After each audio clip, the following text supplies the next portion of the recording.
যুবক রুটি বানায় আর পরে আস্তাগফিরুল্লাহ, রুটির দলা বানায় পরে আস্তাগফিরুল্লাহ, খামির বানায় আর পরে আস্তাগফিরুল্লাহ, রুটি নিয়ে উনুনের ভিতরে চুলার ভিতরে সেকা দেয় আর পরে আস্তাগফিরুল্লাহ, দোকানদারের কাছে কেউ আসলেই সে রুটি দেয় আর পরে আস্তাগফিরুল্লাহ, ক্রেতার কাছ থেকে টাকা নিয়ে ক্যাশ বক্সে রাখে আর কি পড়ে, আবার রুটি বানানো শুরু করে আর কি পড়ে, খালি এইটাই পড়তেছে। ইমাম আহমদ ইবনে হাম্বল তো অবাক, কিরে এটা আবার কেমন যুবক, খালি আস্তাগফিরুল্লাহ। উনি প্রশ্ন করলেন, যুবক ঘটনা কি? আসার পর থেকেই তোমার দেখতেছি তুমি রুটি বানাও, রুটি বিক্রি করো আর পড়ো আস্তাগফিরুল্লাহ, মালাকা ইয়া শাবাব। যুবক বলে, আস্তাগফিরুল্লাহ আমার সবচেয়ে বেশি পছন্দের আমল, আমি সব সময় আঠার মতে ইস্তেগফারের সাথে লেগে থাকি আর সব সময় পড়তে থাকি আস্তাগফিরুল্লাহ, আর এর বদৌলতে আল্লাহ আমারে মুস্তাজাবুদ দাওয়া বানিয়ে দিয়েছে।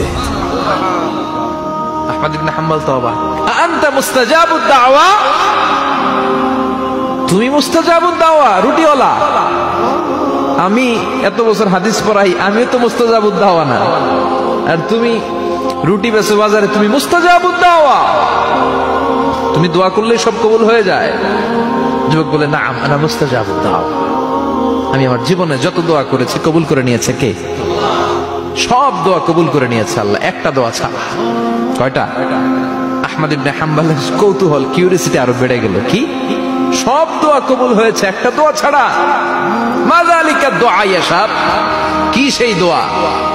যুবক এবার বলতে শুরু করলো, আমার জীবনে যে দোয়াটা আল্লাহ কবুল করে নাই সেটা হচ্ছে আমি আল্লাহর কাছে অনেক চেয়েছি, অনেক দোয়া করেছি যে আল্লাহ, শুনেছি এই জামানার সবচেয়ে বড় মুহাদ্দিস, তার নাম নাকি ইমাম আহমদ ইবনে হাম্বল, আল্লাহ তোমার কাছে আমার চাওয়া আমি যেন এই ইমাম আহমদ ইবনে হাম্বলরে দেখে মরতে পারি, আমি যেন ইমাম আহমদ ইবনে হাম্বলের হাতে হাত রেখে মুসাফা করতে পারি আর তার কপালে একটা চুমু এঁকে দিতে পারি। আহমদ ইবনে হাম্বল আবেগপ্রবণ হয়ে গেলেন, চোখের পানি ছেড়ে দিলেন, বললেন, যুবক তোমার এই দোয়াটাও কবুল হয়ে গিয়েছে। আহমদ ইবনে হাম্বলের দেখা সাক্ষাৎ পাওয়ার জন্য আহমদ ইবনে হাম্বলের বাড়িতে তোমার যাওয়ার দরকার নাই, আহমদ ইবনে হাম্বল তোমার দরবারে ছুটে এসেছে। আনা আহমদ ইবনে হাম্বল মুহাদ্দিসুদ দাহর, আমি নিজেই আহমদ ইবনে হাম্বল। যুবক চোখের পানি ছেড়ে দেয়, আহমদ ইবনে হাম্বল চোখের পানি ছেড়ে দেয়। যুবক চিৎকার মেরে ইমাম আহমদ ইবনে হাম্বলকে জড়িয়ে ধরে, হাতে হাত রেখে মুসাফা করে, কপালের মধ্যে চুমু খায় আর আল্লাহর শুকরিয়া করে বলে, ও ইমাম, আসলে এই দোয়াটাও আল্লাহ আজকে কবুল করে নিল।